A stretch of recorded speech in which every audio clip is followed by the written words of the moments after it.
Hello friends, welcome back to the channel. Nimi's cooking. ಬನ್ನಿ ಇವತ್ತು ಒಂದು ಸ್ಪೆಷಲ್ ರೆಸಿಪಿನ ನೋಡ್ಕೊಂಡು ಬರೋಣ. ಅದೇನು ಅಂದರೆ, ನಾರ್ಮಲಿ ನಾವು ಚಪಾತಿ ಮಾಡ್ಕೋಬೇಕು ಅಂದರೆ ಹಿಟ್ಟು ಕಳಿಸ್ಬೇಕು, ಅದಾದಮೇಲೆ ಕರೆಕ್ಟ್ ಶೇಪಲ್ಲಿ ಲಟ್ಸ್ಕೋಬೇಕು, ಇವೆಲ್ಲ ಏನು ಬೇಡ. ನೀವು ಇನ್ಸ್ಟೆಂಟಾಗಿ ದೋಸೆ ಹಿಟ್ಟು ಥರ ಮಿಕ್ಸ್ ಮಾಡಿ ಚಪಾತಿನ ಮಾಡ್ಕೋಬೋದು. ಅದು ಹೇಗೆ ಮಾಡೋದು ಅಂತ ನೋಡೋಣ. ಅದಕ್ಕಿಂತ ಮುಂಚೆ ಯಾರಾದರೂ ಚಾನಲ್ನ ಫಸ್ಟ್ ಟೈಮ್ ನೋಡ್ತಿದ್ರೆ ಪ್ಲೀಸ್ ಚಾನಲ್ನ ಸಬ್ಸ್ಕ್ರೈಬ್ ಮಾಡಿ, ಹಾಗೆ ಪಕ್ಕದಲ್ಲಿ ಬರೋವಂಥ ಬೆಲ್ ಐಕನ್ನ ಕ್ಲಿಕ್ ಮಾಡೋದು ಮಾತ್ರ ಮರಿಬೇಡಿ. ಸೊ ಈ ರೋಟಿ ಅಥವಾ ಚಪಾತಿ ಮಾಡ್ಕೊಳ್ಳೋಕ್ಕೆ 1 ಕಪ್ಪಷ್ಟು ಗೋಧಿ ಹಿಟ್ಟು ತೊಗೊತಿದ್ದೀನಿ. ಹಾಗೆ 1 ಟೀ ಸ್ಪೂನಷ್ಟು ಸಾಲ್ಟ್, 1 ಟೇಬಲ್ ಸ್ಪೂನಷ್ಟು ಸಕ್ಕರೆ, 1 ಟೀ ಸ್ಪೂನಷ್ಟು ವೆಜಿಟೇಬಲ್ ಆಯಿಲ್, ನಾವು ಅಡುಗೆಗೆ ಉಪಯೋಗಿಸ್ತೀವಲ್ಲ ಅದೇ ಎಣ್ಣೆನ ಹಾಕ್ಕೊಂಡು ಈ ರೀತಿ ಚೆನ್ನಾಗಿ ಮಿಕ್ಸ್ ಮಾಡ್ಕೊಳ್ಳಿ. ಏನು ಉಂಡೆ ಇರಬಾರ್ದು, ಆ ರೀತಿ ಚೆನ್ನಾಗಿ ಮಿಕ್ಸ್ ಮಾಡ್ಕೊಳ್ಳಿ. ಇವಾಗ ಸ್ವಲ್ಪನೇ ನೀರು ಆ್ಯಡ್ ಮಾಡಿಕೊಂಡು ಮಿಕ್ಸ್ ಮಾಡ್ಕೊಳ್ಳೋಣ. 1 ಕಪ್ಪಷ್ಟು ಗೋಧಿ ಹಿಟ್ಟಿಗೆ ನನಗಿಲ್ಲಿ 1.25 ಕಪ್ಪಷ್ಟು ನೀರು ಆಗಿದೆ. ಸೊ ನೀವು ಮೆಷರ್ ಮಾಡಿಕೊಂಡು ಕರೆಕ್ಟಾಗಿ ಮಿಕ್ಸ್ ಮಾಡ್ಕೋಬೋದು. ಸೊ ಚೆನ್ನಾಗಿ ಈ ರೀತಿ ಮಿಕ್ಸ್ ಮಾಡಾದಮೇಲೆ ಒಂದು 5 ನಿಮಿಷ ಹಾಗೆ ರೆಸ್ಟ್ ಮಾಡೋಕ್ಕೆ ಬಿಡೋಣ. ಸೊ ಇವಾಗ ಒಂದು 5 ನಿಮಿಷ ಆಗಿದೆ.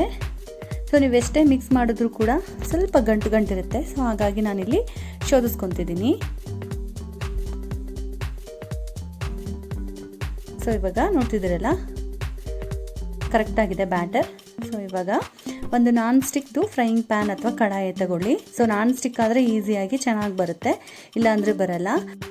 ಒಂದು ಸ್ವಲ್ಪ ಆಯಿಲ್ ಹಾಕ್ಕೊಂಡು ಟಿಶ್ಯೂಯಿಂದ ಈ ರೀತಿ ಚೆನ್ನಾಗಿ ವೈಪ್ ಮಾಡ್ಕೊಳ್ಳಿ. ನೀವು ಇವಾಗ ಬ್ಯಾಟರ್ ಹಾಕ್ತಿದ್ದೀರಾ ಅಂತಂದರೆ ತುಂಬ ಲೋ ಫ್ಲೇಮಲ್ಲಿ ಇಡಬೇಕು. ಮೀಡಿಯಮ್ ಅಥವಾ ಹೈ ಫ್ಲೇಮಲ್ಲಿಟ್ಟರೆ ದೋಸೆ ಸರಿಯಾಗಿ ಬರಲ್ಲ, ಚಪಾತಿ ಕರೆಕ್ಟಾಗಿ ಉಬ್ಬಲ್ಲ. ಸೊ ಹಾಗಾಗಿ ನೋಡ್ತಿದ್ರಲ್ಲ, ಡ್ರೈ ಆದ ತಕ್ಷಣ ಈ ರೀತಿ ತಿರುಗಿಸ್ಕೊಳ್ಬೇಕು, ಅಂದರೆ ಫ್ಲಿಪ್ ಮಾಡ್ಕೋಬೇಕು. ಫ್ಲಿಪ್ ಮಾಡ್ಕೊಂಡಾದಮೇಲೆ ಈ ರೀತಿ ಟಿಶ್ಯೂ ಪೇಪರ್ ಅಥವಾ ಯಾವುದಾದ್ರೂ ಒಂದು ಸೌಟ್ ತೊಗೊಂಡು ಈ ರೀತಿ ಪ್ರೆಸ್ ಮಾಡ್ತಾ ಇದ್ದರೆ ಚೆನ್ನಾಗಿ ಉಬ್ಬುತ್ತೆ. ನಿಮಗೆ ತುಪ್ಪ ಬೇಕೋ ಅಥವಾ ಎಣ್ಣೆ ಬೇಕೋ ಸ್ಪ್ರೆಡ್ ಮಾಡಿಕೊಂಡ್ರೆ ನೋಡ್ತಿದ್ರಲ್ಲ ಪರ್ಫೆಕ್ಟಾಗಿ ಬರುತ್ತೆ. ಸೊ ಇದಕ್ಕೆ ಲೋ ಫ್ಲೇಮಲ್ಲಿ ಇಡಬೇಕು, ಹಾಗೆ ಕರೆಕ್ಟ್ ಟೆಂಪ್ರೇಚರ್ ಇದ್ದರೆ ಈಸಿಯಾಗಿ ಬರುತ್ತೆ. ಸೊ ನೆಕ್ಸ್ಟ್ ಇನ್ನೊಂದು ಮಾಡ್ಕೊತಿದ್ದೀರಾ ಅಂದರೆ ಮತ್ತೊಂದು ಸರಿ ನೀವು ಈ ರೀತಿ ನೀರನ್ನ ಹಾಕ್ಕೋಬೇಕು. ಆವಾಗ ಟೆಂಪ್ರೇಚರ್ ಸ್ವಲ್ಪ ಕಡಿಮೆ ಆಗಿ ನೀವು ದೋಸೆ ಹಾಕಿದ ತಕ್ಷಣ ಚೆನ್ನಾಗಿ ಉಬ್ಬುತ್ತೆ. ಬ್ಯಾಟರ್ ಹಾಕಿದ ತಕ್ಷಣ ಈ ರೀತಿ ಸ್ಪ್ರೆಡ್ ಮಾಡ್ಕೊಳ್ಳಿ. ಸೊ ಲೋ ಫ್ಲೇಮಲ್ಲೇ ಇಟ್ಕೊಂಡು ಮಾಡ್ಕೋಬೇಕು. ಸೊ ಇವಾಗ ಇದನ್ನು ಫ್ಲಿಪ್ ಮಾಡಿಕೊಂಡು ಎಣ್ಣೆ ಅಥವಾ ಬಟರಲ್ಲಿ ಈ ರೀತಿ ಫ್ರೈ ಮಾಡ್ಕೋಬೇಕು. ಟಿಶ್ಯೂ ಅಥವಾ ಸ್ಪ್ಯಾಚುಲಲ್ಲಿ ಪ್ರೆಸ್ ಮಾಡ್ತಾ ಇದ್ದರೆ ಅದು ಚೆನ್ನಾಗಿ ಉಬ್ಬುತ್ತೆ. ನೀವು ಚಪಾತಿಗೆ ಹೋಲಿಸ್ಕೊಂಡ್ರೆ ಸ್ವಲ್ಪ ಟೈಮ್ ಟೇಕಿಂಗ್ ಆಗುತ್ತೆ. ಬಟ್ ಯಾರಿಗಾದರೂ ಇವಾಗ ಲಟ್ಸಕ್ಕೆ ಬರಲ್ಲ, ಕರೆಕ್ಟ್ ಶೇಪ್ ಬರಲ್ಲ, ಹಾಗೆ ಹಿಟ್ಟು ಕಳ್ಸೋಕ್ಕೆ ಸ್ವಲ್ಪ ಕಷ್ಟ ಆಗುತ್ತೆ ಅನ್ನೋರಿಗೆ ಇದು ಒಳ್ಳೆ ರೆಸಿಪಿನೇ ಅಂತಲೇ ಹೇಳ್ಬೋದು. ಸೊ ಖಂಡಿತ ನೀವು ಕೂಡ ಒಂದ್ಸರಿ ಟ್ರೈ ಮಾಡಿ ಇದು ಹೇಗಾಗಿದೆ ಅಂತ ಕಮೆಂಟ್ ಮೂಲಕ ತಿಳಿಸಿ. ನೀವು ಟ್ರೈ ಮಾಡಾದಮೇಲೆ ನನ್ನ ಇನ್ಸ್ಟಾಗ್ರಾಮ್ಲಿ ನಮ್ಮ ರೆಸಿಪಿ ಪಿಕ್ನ ಪೋಸ್ಟ್ ಮಾಡಿ.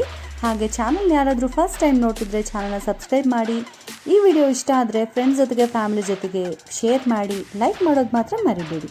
ಮತ್ತೊಂದು ಈಸಿ ಆ್ಯಂಡ್ ಇಂಟ್ರೆಸ್ಟಿಂಗ್ ರೆಸಿಪಿ ಜೊತೆಗೆ ನಿಮ್ಮ ಮುಂದೆ ಬರ್ತೀನಿ. ಅಷ್ಟು ತನಕ ಎಲ್ಲರೂ ಟೇಕ್ ಕೇರ್, ಬಾಯ್ ಬಾಯ್.